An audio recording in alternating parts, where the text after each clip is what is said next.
Hello and నమస్తే. ఈ భూమి మీద ఒకవేళ మార్స్ ప్లానెట్ లాగా కనిపించే ప్లేస్ ఏదైనా ఉందంటే అది తైవాన్ క్యాపిటల్ సిటీ అయిన తైపేలో ఉన్న ఏలియూ. మార్స్ ప్లానెట్ స్పేస్ నుంచి చూస్తే ఎలా కనిపిస్తుందో ఈ ప్లేస్ కూడా అలాగే కనిపిస్తుందంట. మేము ఇప్పుడు ఎగ్జాక్ట్గా ఏలియూ జియో పార్క్ అనే ప్లేస్లో అయితే ఉన్నాం. ఇక్కడికి వెళ్ళడానికి ఒక్క పర్సన్కి ఎంట్రన్స్ వచ్చేసి 120 NTD అంటే 313 రూపీస్. ఈ ప్లేస్ ఎంత అద్భుతంగా ఉంటుందో తెలుసుకోవాలంటే ఫస్ట్ అయితే మనం ఎంట్రన్స్ నుండి కొంచెం వాక్ చేయాల్సి వస్తుంది. ఈ వే మొత్తం కూడా ట్రీస్తో ఉండడం వల్ల వాక్ చేసేటప్పుడు అంతా ఏదో అందమైన పార్క్లో నడుస్తున్నట్టు అనిపిస్తుంది. ఈ ప్లేస్ గురించి నేషనల్ జియోగ్రఫిక్ ఛానల్లో కూడా చూపించారంట. అలాగే CNN అనే ఛానల్ వాళ్ళైతే this is the closest you will get to Mars on Earth అనే టైటిల్తో అయితే వీడియో చూపించారు. ఇక్కడ కనిపించే రాక్స్ అన్నీ కూడా ఎవరు క్రియేట్ చేసినవి కాదు, న్యాచురల్గా erosion, weathering and earth movements వల్ల ఏర్పడ్డాయంట. అలాగే ఈ ప్లేస్ని ఏలియో టర్టల్ అని కూడా పిలుస్తారంట, ఎందుకంటే పైనుండి చూస్తే ఏదో సముద్రంలోకి వెళ్తున్న పెద్ద టర్టల్లా కనిపిస్తుంది కాబట్టి. చాలా ప్లేస్లు డ్రోన్ వ్యూలో చాలా అద్భుతంగా కనిపించినప్పటికీ ఈ ప్లేస్ మాత్రం దగ్గర నుండి చూస్తేనే దీని స్పెషాలిటీ ఏంటో తెలుస్తుంది.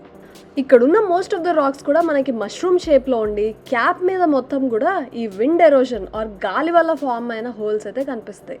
ఏలియూ జియో పార్క్ నార్త్ తైవాన్లోనే one of the most important scenic spot, ఎందుకంటే ఇలాంటి న్యాచురల్ రాక్ ఫార్మేషన్స్ మనకి వరల్డ్లోనే చాలా రేర్గా కనిపిస్తాయి. ఈ రాక్ ఫార్మేషన్స్ అన్ని పక్కన పెట్టేస్తే కనుక ఈ ఏరియా మొత్తం కూడా ఎడారిలా కనిపించే కొండల్లా ఉంటుంది.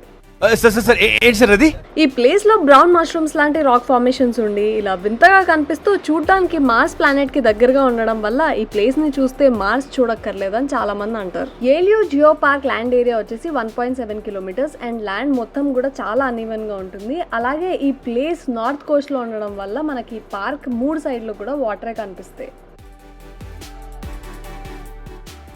ఈ ప్లేస్ని న్యాచురల్ జియోలాజికల్ క్లాస్ రూమ్ అని కూడా పిలుస్తారు. అలాగే 3 సైడ్లు కూడా సముద్రం ఉండడం వల్ల మనం బీచ్ వ్యూస్తో పాటు హ్యూమిడిటీని కూడా ఎక్స్పీరియన్స్ చేయొచ్చు. మండుతున్నట్టుంది. ఈ ప్లేస్లో giant sandal rock, gorilla rock, tofu rock, candle rock, fairy shoes అలాంటి చాలా రాక్స్ ఉన్నప్పటికీ ఇవన్నీ మన ఇమాజినేషన్కే వదిలేశారు. అయితే ఈ ప్లేస్లో మోస్ట్ ఇంపార్టెంట్ రాక్ అయితే ఒకటి ఉంది, అదే క్వీన్స్ హెడ్. స్పెషల్ రాక్ని చూడడానికే ఈ లైన్ మొత్తం, ఇంతమంది జనాలు కూడా అక్కడికే వెళ్తున్నారు. ఇంత పెద్ద లైన్, ఇంతమంది జనాలు జస్ట్ క్వీన్స్ హెడ్ అని పిలువబడే ఒక రాక్తో ఫోటో తీయించుకోవడానికి అనుకుంటున్నారా? సైడ్ నుంచి చూస్తే ఈ రాక్ కిరీటం పెట్టుకున్న ఒక క్వీన్ హెడ్ లా అయితే ఉంటుంది. చాలా మంది అయితే ఇది క్వీన్ ఎలిజబెత్ లా ఉందని కూడా అంటారు. అందుకే ఈ రాక్ కి క్వీన్స్ హెడ్ అని అయితే పేరు వచ్చింది.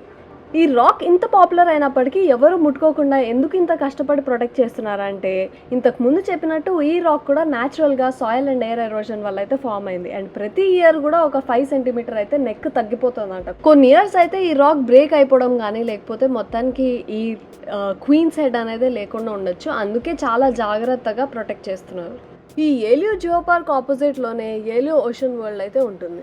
ఇక్కడ మనం డిఫరెంట్ టైప్స్ ఆఫ్ ఫిషెస్ చూడడమే కాకుండా ఒక స్పెషల్ షో కూడా చూడొచ్చు. టికెట్ వచ్చేసి పర్ పర్సన్ 450 NTD అంటే 1183 రూపీస్. లోపలికి ఎంటర్ అవగానే మనకేదో కేవ్లోకి ఎంటర్ అవుతున్నట్టయితే అనిపిస్తుంది. ఈ కేవ్లో మనకి చిన్న చిన్న ఎక్వేరియం లాంటివి అయితే సెట్ చేశారు. మనం డిఫరెంట్ టైప్స్ ఆఫ్ ఫిష్ని అయితే చూసేందుకు వీలుగా. ఫస్ట్ లుక్లో మాకైతే ఎక్వేరియమే కదా ఏముందిలే అనిపించింది. కాకపోతే ప్రతి స్పాట్ కూడా వీళ్ళు డిఫరెంట్గా డిజైన్ చేశారు అండ్ ప్రతి స్పాట్లో మనం డిఫరెంట్ టైప్స్ ఆఫ్ ఫిషెస్ని అయితే చూడొచ్చు. ఒకవేళ మీకు కానీ ఇక్కడ ఫైండింగ్ నీమోలో ఉన్న ఫిష్ కనిపిస్తే మాకు కమెంట్స్లో చెప్పేయండి.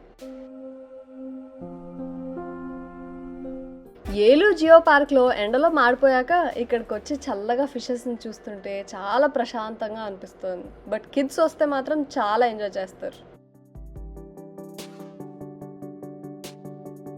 ఇక్కడ చూసిన అన్ని ఫిషెస్లోకి నాకైతే ఈ ఫిష్ చాలా నచ్చింది. మీకేం నచ్చిందో మాకు కమెంట్స్లో చెప్పేయండి. అలా ఓషన్ వరల్డ్లో ఉన్న ఎక్వేరియంస్ అన్నీ ఎక్స్ప్లోర్ చేసాక ఇక్కడికి వచ్చి మనం షో కూడా చూడొచ్చు. ఈ షోలో అయితే మనకి ఇక్కడ కనిపిస్తున్న స్విమ్మింగ్ పూల్లో కొంతమంది ఫారినర్స్ వచ్చి కొన్ని ఫీట్స్ చేసి అయితే చూపిస్తారు. కార్టూన్ ఛానల్లో ఉన్న కామెడీ షోని లైవ్లో చూసినట్టయితే అనిపిస్తుంది మనకి.